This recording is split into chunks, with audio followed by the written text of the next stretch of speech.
Have lots of questions that Devin cannot answer, but I'm not taking them in here and answering them for you. Save them for Devin, okay? But we're glad to have you in our class tonight. We are actually a little ahead of schedule as far as where I had hoped to be, and I was afraid that was going to happen because James is just such a short book. But we are verse 5, 6, 7 is where we left off, and so that's where we'll pick up tonight. Devin, by the way, if you're missing him, if you're not, make sure you tell him you didn't. But if you're missing him, Devin's preaching up in Irving at West Side on their summer series tonight. So they're on the road today and tomorrow, so keep them in your prayers. So, Howard, would you lead us in a prayer? We'll get started.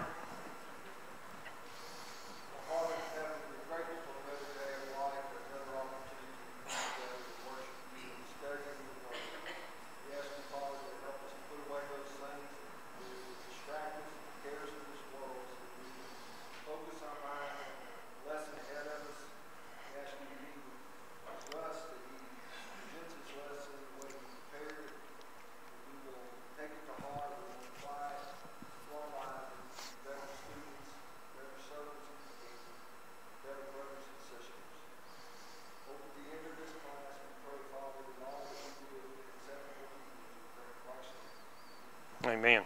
Okay, as we mentioned on Sunday, as we started this particular chapter, James does something somewhat unusual for most biblical writers, and that is he devotes a section of, I guess, rebuke, if you want to call it that, not to God's people, but to people who are not part of the church. At least that's the way I think that the first 6 or 7 verses in chapter 5 is to be understood. The rich men that he calls out, if you would, in verse 1, are not wealthy Christians, but those who are probably a part of the Jewish community, if these are Jewish Christians, who have been abusing God's people. And really the admonition for God's people begins in about verse 7. And so we talked a good bit about that temptation to wealth and injustice, and that's really kind of the thing that he's going to talk about in the section tonight, is dealing with some of the idea of injustice in life and finding ourselves at times on the receiving end of abuse. And so that's kind of where we will focus. If you look at verse 5, which is the very end of the section and where we left off, he makes this admonition: you've lived on the earth in pleasure and luxury, you fattened your hearts as in a day of slaughter. Now, if you're part of our class, then we've already talked about the fact that he mentions that judgment is coming, and that these wealthy people who are abusing their wealth have gathered up and stored up wealth in material things, and that's going to be the testimony against them in the day of judgment. And so that thought kind of is finished here in verse 5. You've lived on the earth in pleasure and luxury. I love the imagery. You have fattened your hearts as in the day of slaughter. And if you have any agricultural farm background, you understand exactly what he is saying. Just like having an animal that you have specially selected simply for the purpose of slaughter. And that's the picture. I do want to offer this observation about verse 5 in the first part. This idea of you have lived on the earth in pleasure and luxury.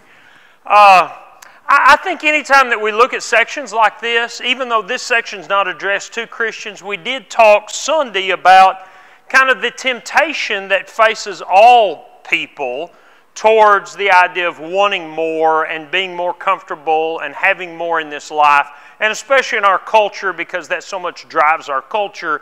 I want you to appreciate that we need to be careful about the goals that we have in our life. Tracy and I joke all the time that it's fortunate that I'm not a wealthy man, because I'd buy about 500 acres with 1 acre cleared smack dab in the middle of it and woods all the way around, probably with barbed wire fence and landmines on the perimeter, and just isolate myself and just spend my days, quote unquote, comfortably.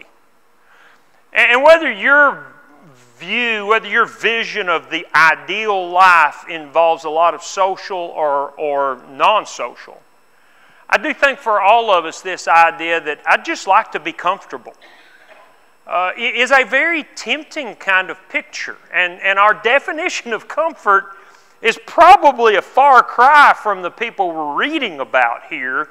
And you know, everybody wants to retire. Everybody wants to just sit back and take it easy.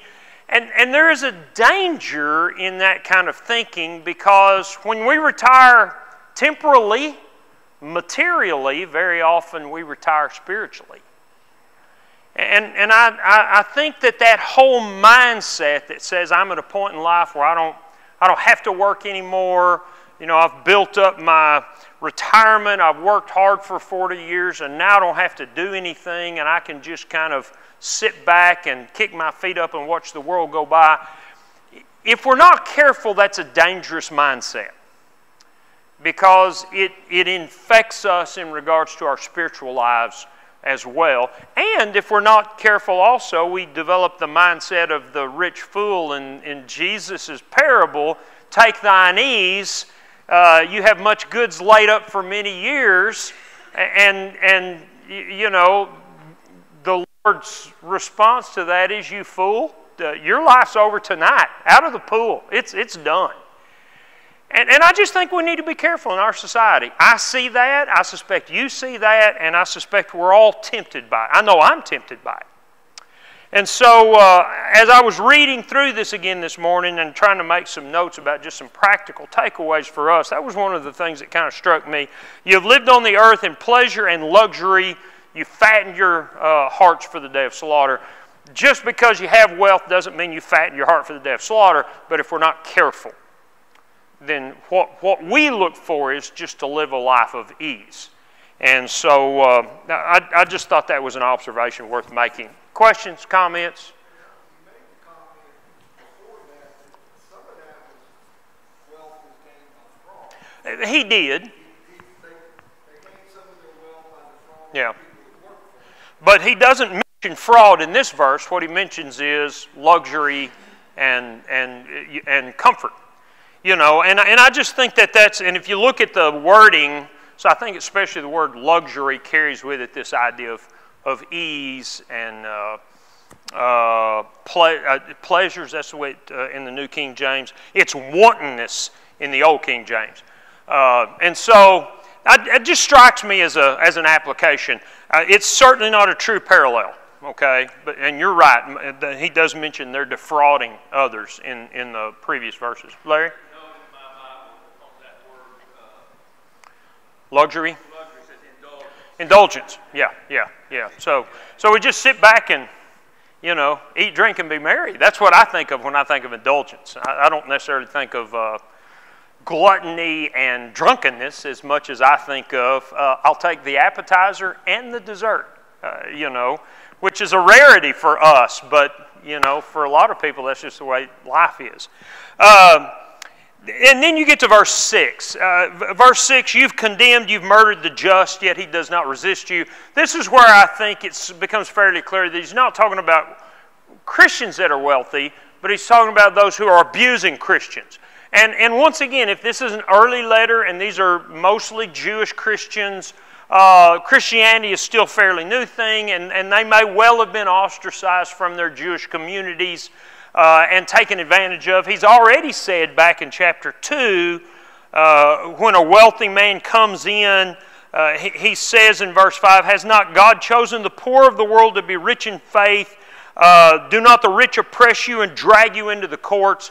I don't think he's just throwing ideas out. I think he's probably describing what some of these people had to deal with. And so some people, if you pick up very many commentaries, it won't take you long to run across the idea in verse 6 that James has mentioned is referring to Jesus.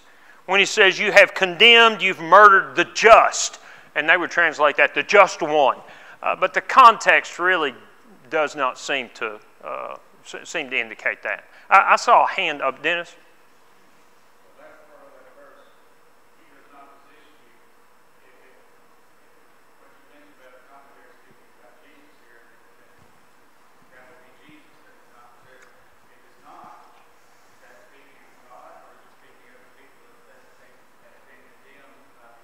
No, I think it's talking about the Christians that are being condemned.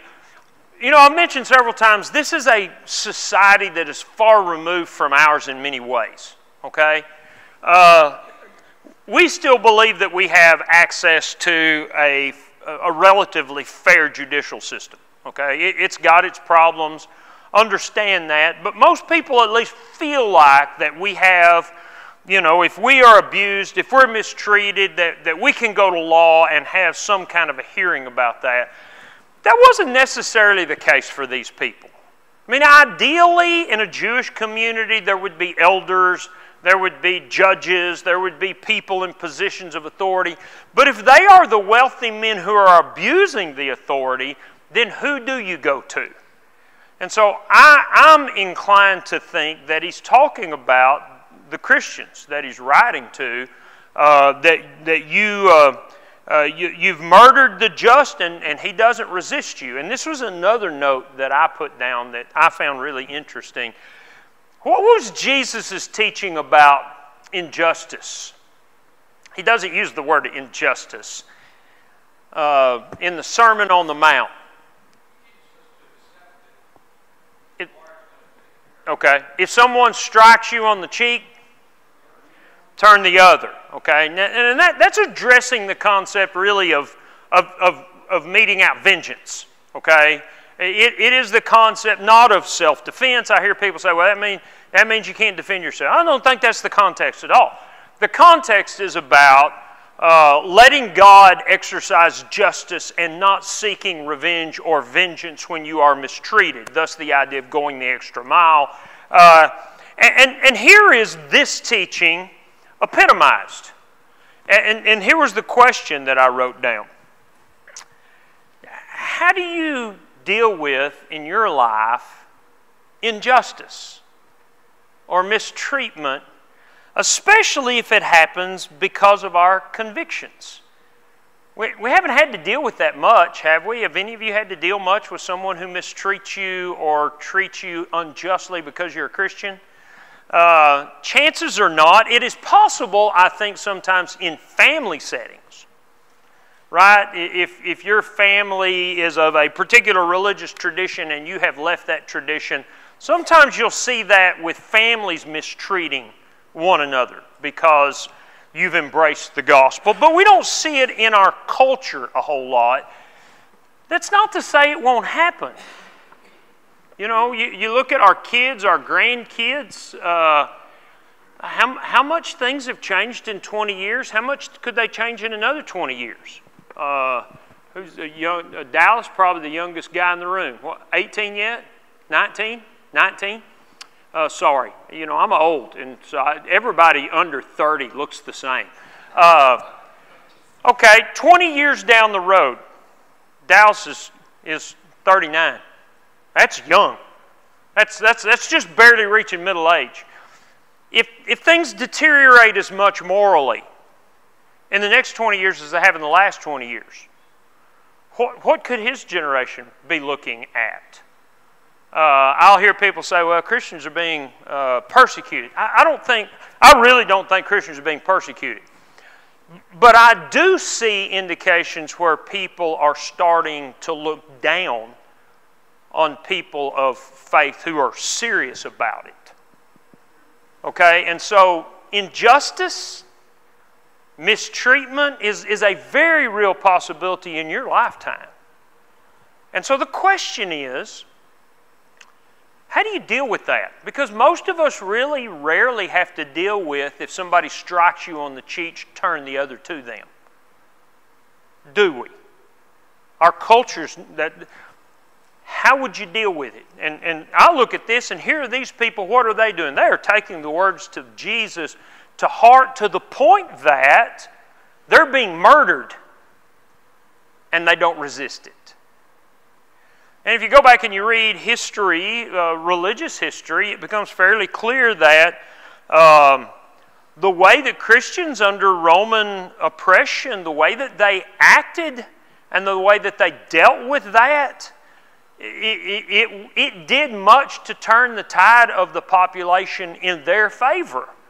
And that's why a lot of Christianity spread through that time, is because these people really trusted God to take care of righting all the wrongs. And, we talk that, don't we?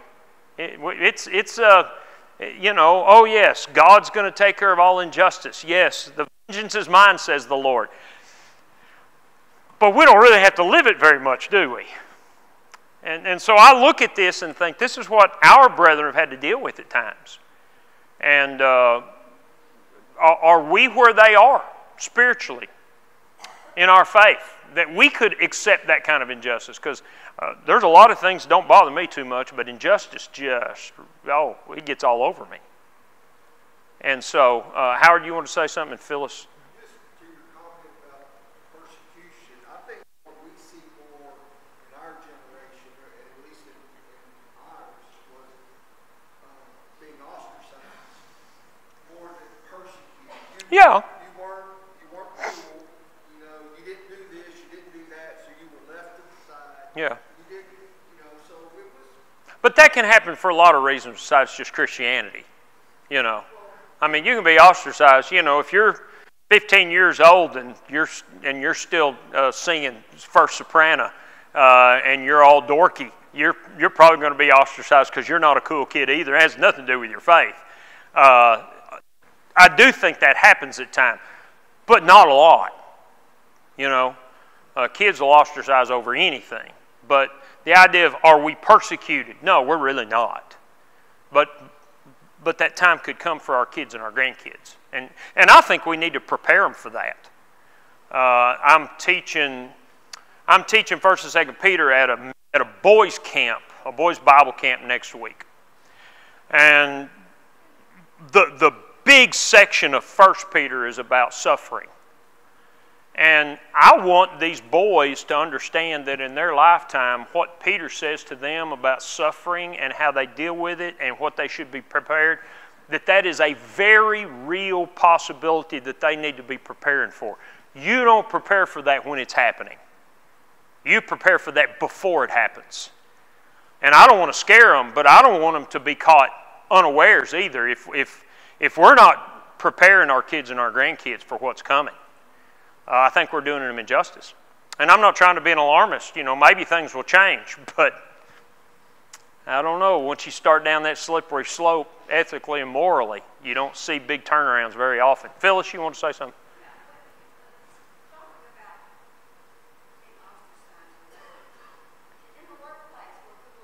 Yeah. Mm-hmm. Mm-hmm. Well, I don't deny that. Well, you can say something. If it doesn't do any good, you can say nothing. I mean, you work with the people. You have to figure that out for yourself. I know some people that they'll call out their coworkers. You can do what I do. When somebody finds out I'm a preacher, people start apologizing right and left for their language. Just tell them, hey, I'm a preacher. And see how that goes. They may cuss you out and they may apologize. I'm kidding. You shouldn't do that, Phyllis. Okay? But yeah, I mean, all of these are forms of some kind of injustice and abuse. Okay? I'm not saying it doesn't happen. I'm just saying that this is not real. We don't deal with it like they did. And the question remains, how would you deal with it? Would you patiently submit to it? Would you not resist? Because that's what James says these Christians were doing. And that impresses me to no end. Okay? When you get to verse 7, he starts the admonition to the Christian. How do you deal with this? And the admonition is straightforward. Therefore, be patient unto the coming of the Lord. We all believe, I guarantee you, everybody in this room believes the same thing. God's going to make everything right eventually.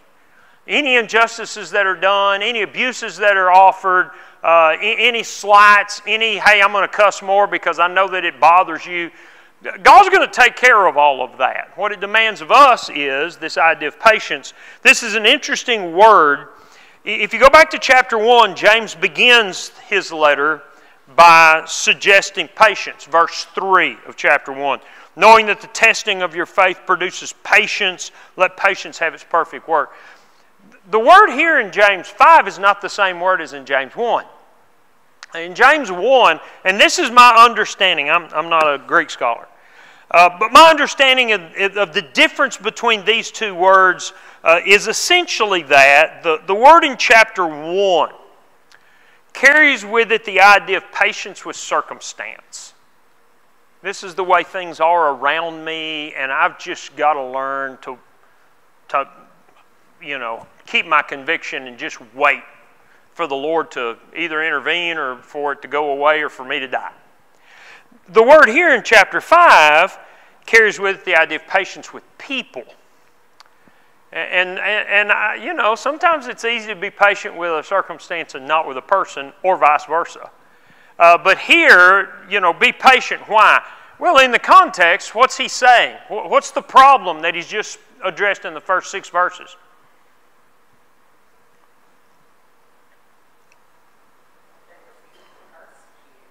Okay, that they were being abused in some way by these wealthy people.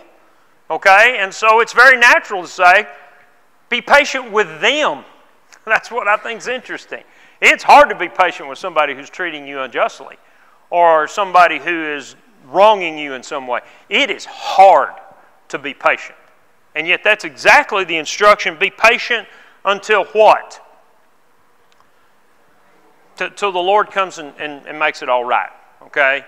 The question is, how do you do that? And there's not a pill. There's not a 3-step plan.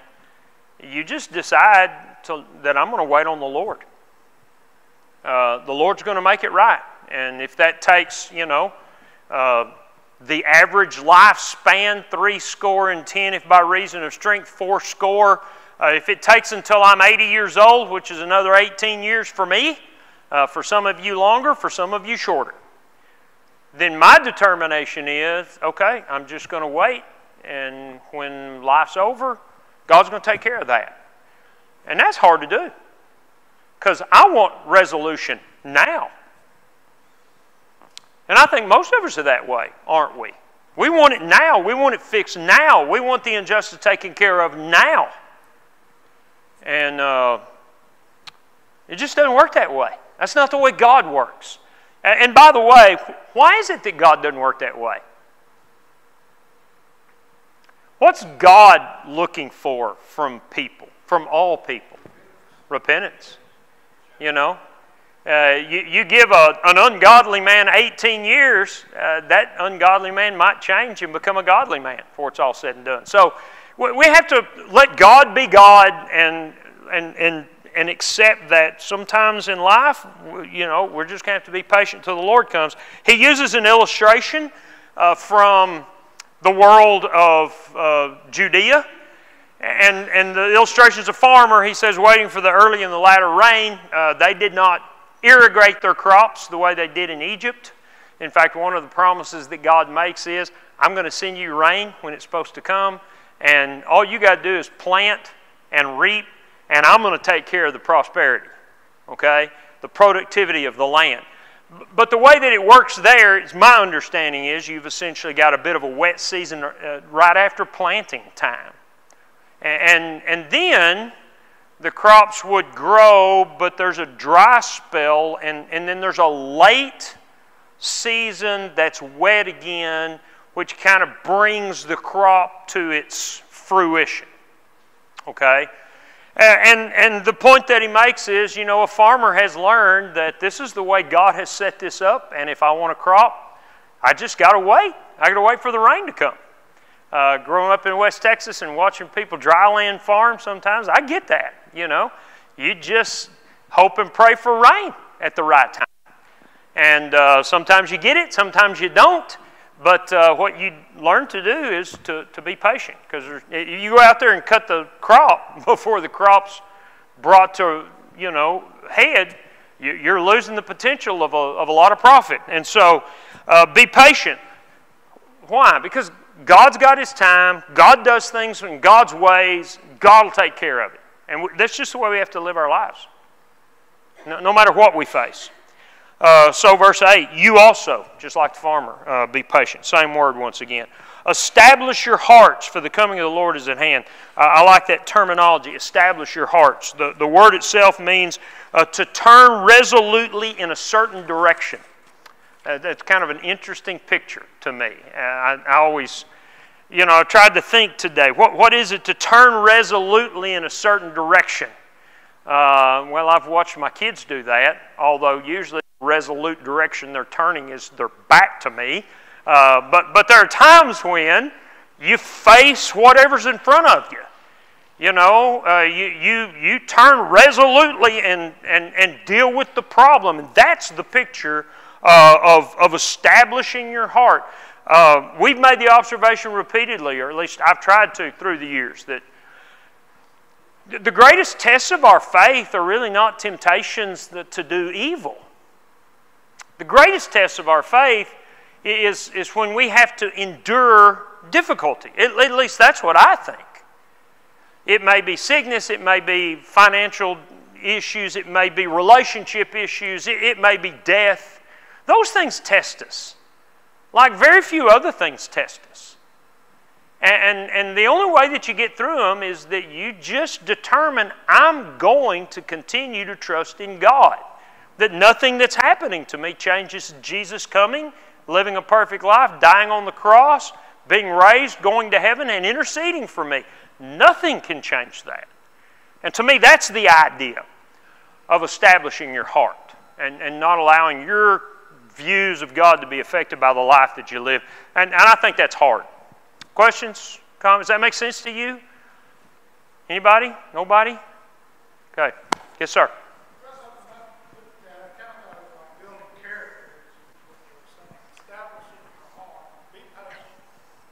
Well, I think more your mind. Most of the time in the New Testament, your heart, the word heart, and I didn't look it up. There's two different words that's used for heart. Sometimes it is the mind that he's referring to. And my suspicion is that's the idea, because that's where we have to be resolved. Our character's going to follow wherever our mind is, right? You agree with that? And so I think the resolve in our character starts with the resolve in our mind, in our heart. I am going to set my mind that this is the way I'm going to approach this issue in my life. And I'm not going to vary from it. I'm going to keep God on His throne. And no matter what happens, I'm not going to change that. And boy, that takes a lot of self-talk sometimes. But that's what I think the idea is, because of the word heart. Okay? Generally, that's interchangeable in Greek thought with the mind. Okay? Does that make sense? And that doesn't dismiss character, Bill, by any means. Well, but again, it grows out of this resolution of mind, and it becomes a part of us. So yeah, I'm not denying that. I'm just trying to go, what is it He's telling us exactly to do? He's telling us to set your mind. In fact, if you look over in Peter, trying to remember where this verse is, so give me a second. Chapter 1 and verse 13. Gird up the loins of your mind. And we talked about that before, the idea of taking the robe, tucking it into the belt, preparing yourself for action, for battle, for work. And it's an idiom, but the idiom is set your mind on what's ahead. And so I would parallel those thoughts, Bill. Okay? Anybody else? Yeah, George?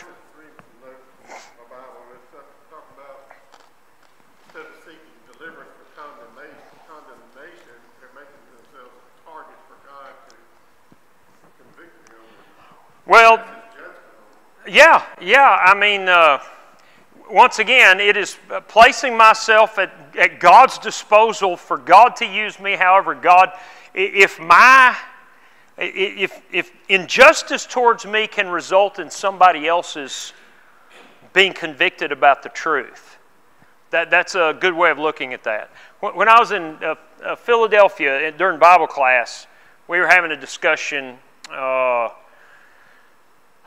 We were studying Elijah and Elisha and the being surrounded, the open your eyes, 2 Kings 6. And making the observation that God expects His people to stand up, and that, you know, that we just have to be resolved. That we were on the same thought, and some guy, and it was a legitimate issue that he was drawing. He said, you know, what am I accomplishing if I stand up and there as a crowd of, what did he describe them as? A woke crowd coming at me, and they're just going to beat me down, and I'm trying to stand up for the truth. What good is that going to do to the woke crowd? And we got thinking about that a little bit, and the answer probably is nothing. But what about the people watching who haven't made up their mind yet about what's right and what's wrong, and they're watching this play out? Same scenario. If I accept mistreatment with the confidence that God's going to take care of it, and God's going to take care of me, that may just spur on the person doing the mistreating, but somebody else may be convicted because they see real trust in God. So I think that's a great observation, George. Did you write that? Devin, if Devin was here, Devin would say he wrote that. Put it in your Bible. So, anybody else? Okay, so the admonition is pretty straightforward. Once again, the coming of the Lord is at hand. And by the way, in that regard, when you read 1 Thessalonians, and we'll study this next quarter, it's interesting in the New Testament, a lot of those people were expecting the Lord to come just like tomorrow. When you read the admonitions about the coming of the Lord, you know, He'd been gone for 30 years, and they were looking for Him to come back in their lifetime. And that's what James is saying. Lord's coming. Is there any issue with the fact that we're 2,000 years removed from that? Huh? There shouldn't be an issue. He's still coming, but we tend to think in terms of odds. Have you noticed that?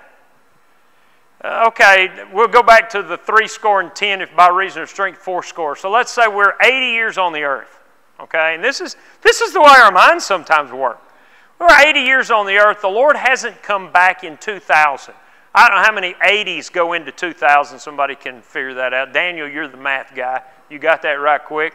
8 times 2, 16. So what is that? 20 lifetimes. You know, what are the odds that He's going to come in my lifetime? Well, if you only look at it in regards to odds and time and years, then you would say, well, He's probably not going to come in my lifetime if He hasn't come in 20 lifetimes. But we forget that that's not the way God does things.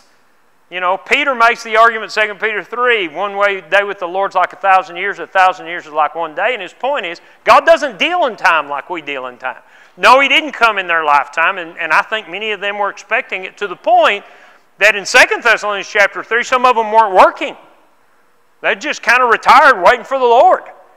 And Paul's pretty pointed about how to deal with those people. The danger for us is that He hasn't come in a long time, and what are the odds He's coming in our lifetime?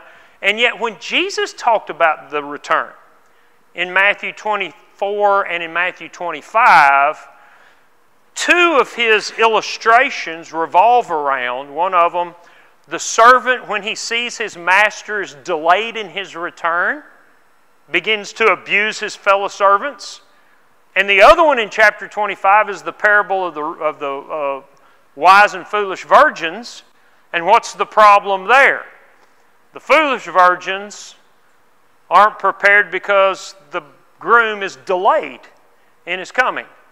And so it's a dangerous mindset to fall into. That, well, you know, chances are he's not going to come in my life. Personally, I hope he does come in my lifetime because I really want to see it. I want to see it.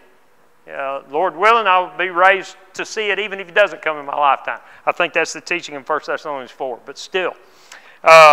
So, establish your hearts, the Lord is at hand. What connection do you see then in verse 9? Do not grumble against one another, brethren, lest you be condemned. Behold, the judge is standing at the door. He's made the same point in 3 verses now that the Lord is coming. In fact, in this verse, he says he's right on the other side of the door. So what's the connection with the grumbling part? Where does that come from?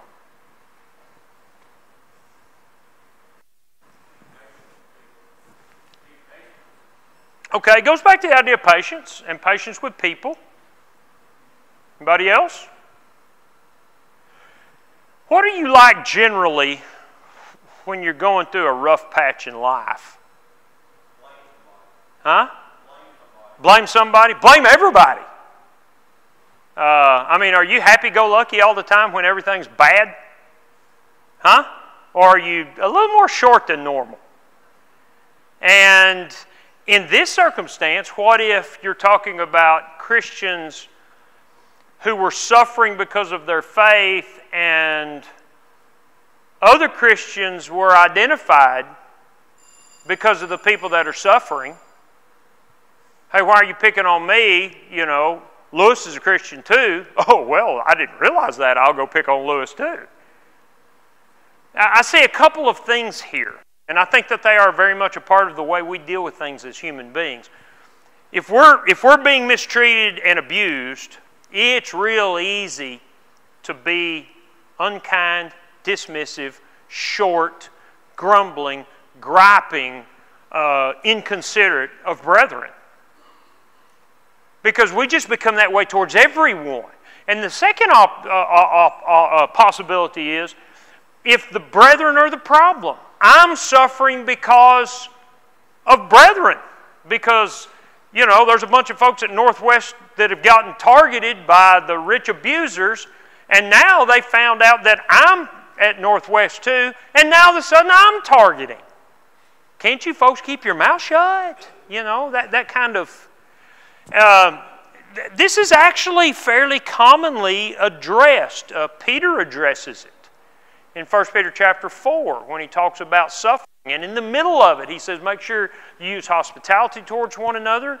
Make sure you don't murmur towards one another. Make sure that you're kind to one another. I mean, it's just all of a sudden in the middle of this discussion about suffering, Peter offers these one another things. The same thing happens in Philippians chapter 1.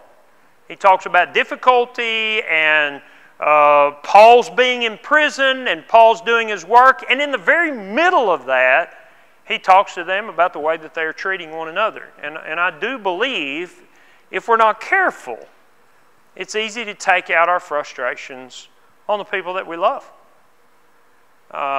Be it our family or be it our brethren. And to me, that's where verse 9 comes from. Don't grumble against one another. He doesn't say don't grumble against God. He says don't grumble against one another. Not that the one another are the problem, but the one another very often become the focus of our frustration. Okay?